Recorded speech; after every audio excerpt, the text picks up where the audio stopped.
ఆరోగ్యవంతమైన సమాజ నిర్మాణానికి యోగా అత్యంత ప్రభావవంతమైన సాధనమని, నిత్య యోగా ద్వారా నూతన శక్తి, ఉత్సాహం పొందవచ్చునని జాయింట్ కలెక్టర్ కల్పనా కుమారి తెలిపారు.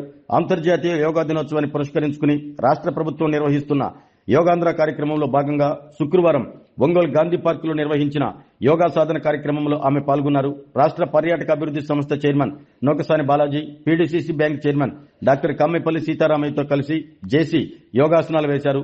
స్వయం సహాయక సంఘాల మహిళలు భారీ సంఖ్యలో పాల్గొని యోగా సాధన చేయటం కార్యక్రమానికి ప్రత్యేక ఆకర్షణగా నిలిచింది.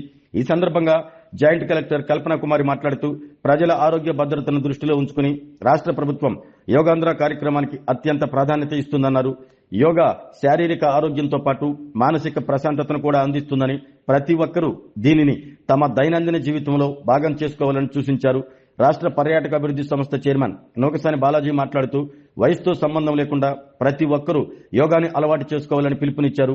PDCC bank chairman doctor Kammepalli Sitaramayya మాట్లాడుతూ ఆరోగ్యకరమైన జీవన శైలికి యోగా ఉత్తమ మార్గమని, దీర్ఘాయుషుకు ఇది ఎంతగానో దోహదపడుతుందని పేర్కొన్నారు. పతాంజలి యోగా సంస్థ నిపుణుల పర్యవేక్షణలో జరిగిన ఈ కార్యక్రమంలో జిల్లా పర్యాటక అధికారి Thella Ravikumar, Yogandhra nodal officer doctor Bhimanath, RDO Chandrasekhar Naidu, Ongole municipal commissioner Venkatakrishnaiah, AMC chairman Rachagarla Venkatrao, వివిధ శాఖల జిల్లా అధికారులు, ప్రజాప్రతినిధులు పాల్గొన్నారు.